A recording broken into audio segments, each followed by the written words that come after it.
ازيكم يا حلوين؟ عاملين ايه؟ يا رب تكونوا بخير. النهارده هنعمل مع بعض الحلبسه. الجو ده مش محتاج غير كوبايه حلبسه كده او حمص الشام زي ما بتسموه، تدفيكي كده. يا سلام بقى لو احنا بره على الكورنيش في الجو الجميل اللي احنا فيه ده. انا من عشاق الشتاء يا جماعه بجد.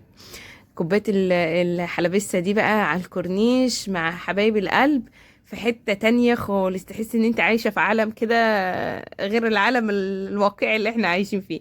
يلا بينا اقول لكم عملتها ازاي بطريقة سهلة وبسيطة. اول حاجة معايا الحمص بتاعي، جبته وغسلته كويس جدا ونقعته 12 ساعة ويمكن اكتر من 12 ساعة. يعني انا نقعته اكتر من 12 ساعة وبقى معايا بالجمال اللي انت شايفينه ده. الحباية نفشت، مش هتاخد مني وقت في السوى نهائي. يعني اقصى حاجة ممكن تاخد معايا ساعة، ده بالكتير يعني. لازم تنقعيه وقت كويس جدا عشان مياخدش منك سوا. وجبت الحله بتاعتي ونزلت فيها بالحمص كده زي ما انتم شايفين، وضفت عليه ميه مغليه ميه مغليه. تمام. وبعدين هسيبه يغلي غلوتين 3 عشان يطلع الريم اللي فيه، وبعدين بصفي الميه. لازم اتخلص من الميه الاولانيه دي لان بيبقى فيها ريحه كده مش قادره اوصفها لكم. عامله زي ايه؟ عامله زي كانك بتسلقي ترمس. الميه دي يعني فاهمين؟ ريحه البقوليات بتبقى فيها. فاحنا هنصفي الميه دي ونتخلص منها تماما، ونجيب شطفنا كمان الحمص بمية سخنة، وهنجيبه نحطه في الحلة تاني وننزل عليه بمية سخنة تاني. وعشان المية دي احنا هنشربها فلازم ان احنا نعمل كده شوية حمص على نظافة. تمام. المية بتاعتي عايزة تزيد شوية فهغلي شوية في الكاتل وهزودها. المقدار المية ملهوش مقدار معين، حط المية اللي انت عايزاه. تمام. ضفت معلقة صغيرة كده، المعلقة اللي انا بضيف بيها يعني نص معلقة صغيرة من الكمون، وهسيبهم يغلوا مع بعض لحد الحمص بتاعي ما يبتدي يدخل في السوا. لما يبقى نص سوا كده هبتدي انزل عليه بالخليط اللي انا هعمله ده. الخلطة اللي انا بعملها عبارة عن 5 طماطمات، ما تكتريش عن كده، 5 من الطماطم متقطعين، وهضيف عليهم كوبايه صغيره من الميه و5 فصوص من الثوم، واضربهم مع بعض. تقدري تضربيهم طبعا في الخلاط، مفيش اي مشكله، في الخلاط في الكبه في اي حاجه متوفره عندك. ضفت عليهم اهو كوبايه من الميه و5 فصوص من الثوم. هضربهم كويس كده زي ما انتم شايفين بالهاند بلندر، وبعدين اصفيهم. لازم اصفيها كويس قوي من اي قشره او بذره او حاجه من الطماطم. تمام. عشان طبعا الشوربه بتاعتنا تبقى رايقه وحلوه كده. تمام.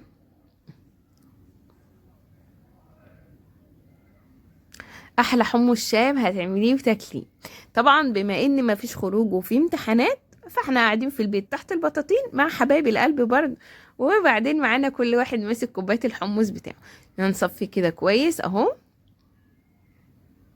شايفين القشر بقى؟ مش عايزينه خالص.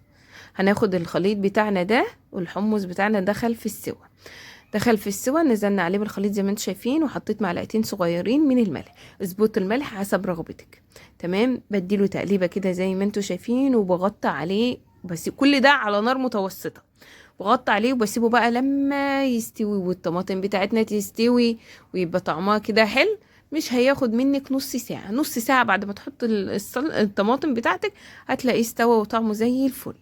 انا ما بحطش صلصة خالص، يعني في ناس بتحط معلقة من الصلصة، انا ما بحبش احط معلقة من الصلصة. شايفين لون الشوربة بتاعنا عامل ازاي؟ حلوة قوي. تعالوا يلا نعمل الشطة والدقة او الكمونية بتاعتنا. حطيت معلقة كبيرة صغيرة مليانة من الشطة كده زي ما انتم شايفين، وخدت عليها كبشتين او 3 من مية الحلبسة، وهقلبهم واسيبهم على جنب لحد ما يبردوا. وهكذا في الكمون، خدت معلقة صغيرة من الكمون وعليها كبشتين كبار من وبعد خلاص ما يستوي معايا ببتدي بقى ان انا اشيله من على النار كده زي ما انتم شايفين.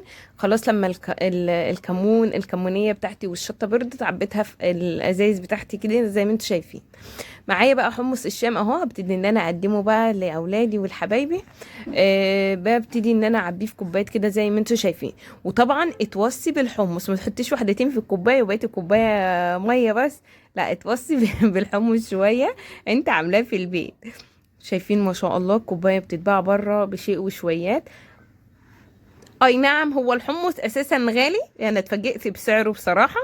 بس بربع كيلو هتعملي كميه كبيره جدا، تكفي اسره كامله كبيره، مش فردين 3 يعني.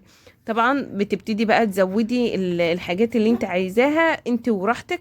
ابتديت ازود كده حبة من الكمون وحبة من الشطة زي ما انت عايزة طبعا وحسب الرغبة. وحطيت ليمون كده زي ما انتم شايفين، اللي حابب يعصر عليه يعصر، انا بحب احط عليه ليمون بصراحة. شايفين ما شاء الله شكله عامل ازاي ولونه وطعمه حلو قوي قوي قوي. بجد جربوه. كوباية من دي بقى وقاعدة تحت البطانية بتاعتك ولما حبايبك حواليكي بألف هنا وشفا. الجو الشتاء اللي احنا فيه ده مش عايز غير كده. الشتاء بجد انا بحب الشتاء جدا جدا، وفي افكار كتيرة جدا بنعملها واحنا قاعدين مع حبايبنا. احلى حاجة في الشتاء ان بتجمع حبايبنا معانا، ما بيبقاش بقى لحد بره ولا حد جوه. جربوها يعجبكم جدا. باي باي.